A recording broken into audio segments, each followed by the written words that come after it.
Welcome to the Box Score Sports Podcast.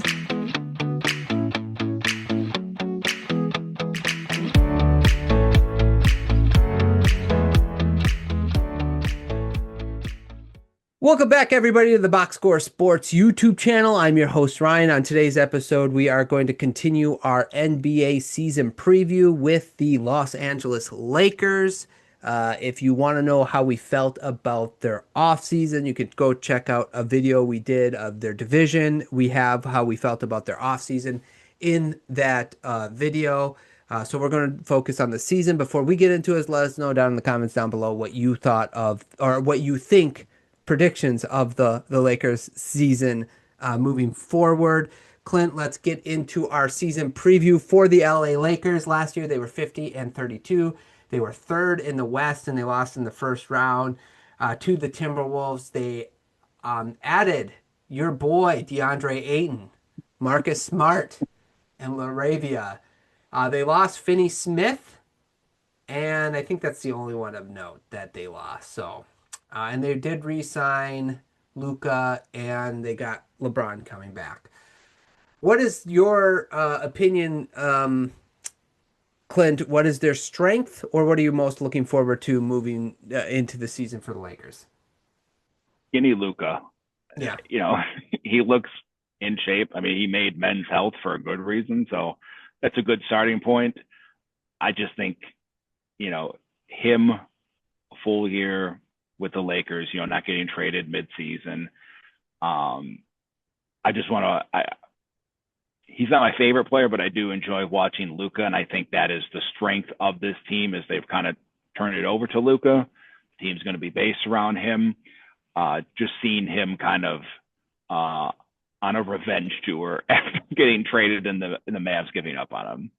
Yeah, LeBron's out for the first couple of weeks. Is that okay? Yeah. Luka's the answer. I did put JJ Redick's plays for Dalton Connect as a strength. I know he probably drew up some more of those. No, I'm just kidding. I did more of a generic one. It's just their offense. I think their offense is going to be good, especially when LeBron comes back with LeBron, Reeves, and Luka Doncic. I just think they're. Ayton's not a bad offensive center. He doesn't spread the floor, but he can hit the mid. He's okay by the basket. So I think that's kind of their strength is their offense overall. For sure. Yeah. Even if Luka goes out, you have Austin Reeves. Mm-hmm. If Austin Reeves isn't there, if LeBron's back, you have LeBron. Like, you always have someone who can facilitate. Well, that's what I mean. Yeah, exactly. What's your biggest concern or weakness going into this season for the Lakers? I'll put this in the weakness spot before we get to question. I think it's depth. Like, can you count on Gabe Vincent? Can you count on Marcus Smart? Vanderbilt, Jackson Hayes, LaRavia, like all those dudes are like, okay, they can play, but can they play at a high enough level? Especially Marcus Smart, like he's been, banged up already and not practicing that much. Like, it's probably not going to get better as the season goes. So just the depth behind their, call it 3 stars, is just suspect. I don't know if I could, trust it, especially in the West. Yeah, I do like LaRavia, but Vanderbilt's had injury problems. Hachimura's fine.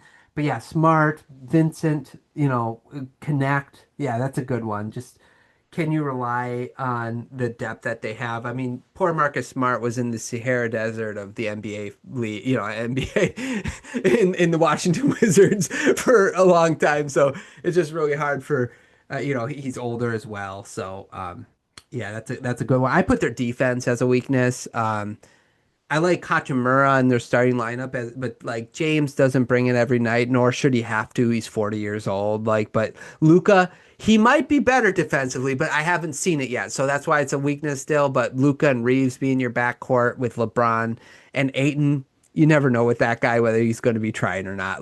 There was some videos of him totally giving up on plays in Portland and stuff. And he seems like a spoiled brat at times, so.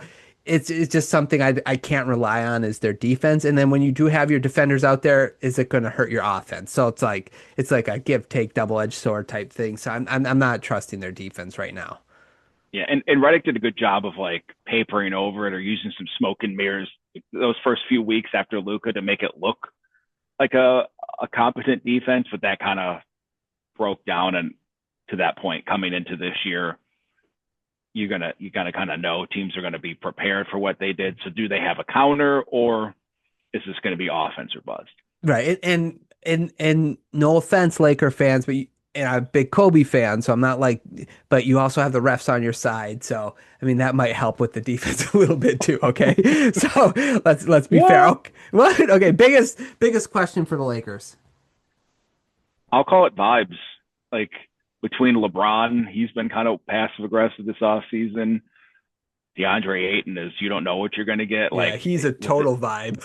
yeah, was it just a few last week or a few days ago they asked him like what it was like to work with LeBron and Luca and he was just like I haven't. And you're like like just lie like you're doing a press conference. No one like you could just tell a story that you went to LeBron's house, whatever, who cares? Like just papered over instead of now you just open the box of like, oh my gosh, he hasn't even worked out with Luca or LeBron. So he's Marcus Smart is a similar kind of guy. Like if he's not playing, like so, what's going to happen with the vibes of the team if it's not going smooth? If Aiton doesn't feel like he's being put in the best spot because he's kind of playing for his career at this point as far as making some serious money. I just the vibe thing worries me. That's a good one. I have do they trade Reeves? I think like honestly that's the last step of like if they want to be like a serious contender, they could get enough for Reeves adding a couple picks and get an actual player that could actually fit with Luca, maybe a little bit more long term and with LeBron. Who that player is, I could look through every team and tell you who I think it is, but I mean, I don't think they would do, but like a Bam Adebayo or something like that, like some sort of trade like that. I think they have to be willing to move off of him to make this team a serious contender. I really do. So are they willing to bite that bullet and build, just truly build around Luca, get like good, really good defenders around him? If you're going to do that, you got to trade Reeves. So do they trade Reeves? Yeah, they're in that. Do we keep him? Because they probably can't extend him because his contract was low enough. I don't think the 130% or 120%, whatever the new extension would be enough for him.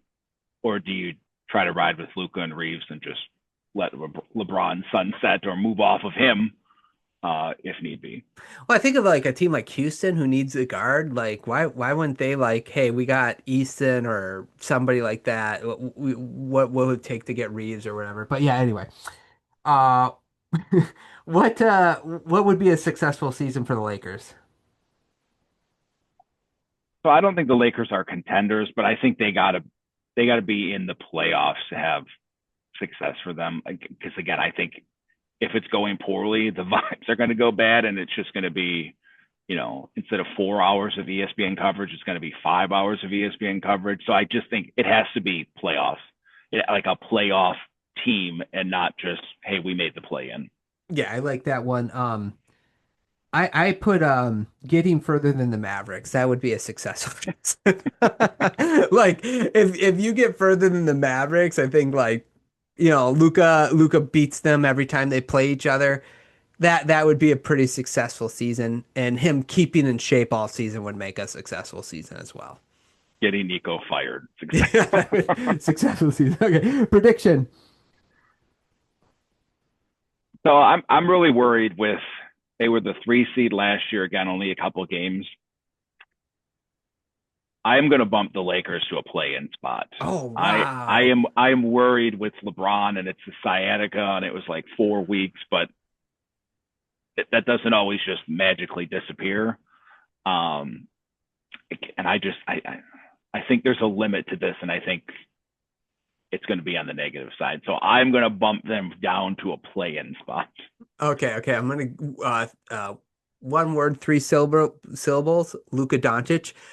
Just kidding. But I gotta have him playoffs. As long as Luka's on their team, he did it with the Mavs with rough rosters before getting into the playoffs. I just think they're a playoff team as long as they have Luka. Luka's in shape. Usually he plays he doesn't like miss a lot of games. So I'm going to say playoff. I have too much respect for Luka, as far as a basketball player, not to have him in there. So. Can we get an 8-9 of the Lakers and Mavs? Oh, that would be great. Like to get it. No, it needs to be 8-9, but the winner gets into the playoffs. Like it's that. Yeah, that'd be great. Yeah. Love it. Yeah, actually let's root for that. That'd be great. Oh, okay. Anything else on the Lakers? No. Okay. Everybody else, thanks so much for listening. Again, let us know what your thoughts are on the Lakers season going forward. Let us know if you want Reeves to be moved or not, or what you think would make this team a legitimate contender if you don't think that. Thanks so much for watching. I hope you guys enjoyed. Don't forget to like and subscribe, and we'll talk to you all real soon.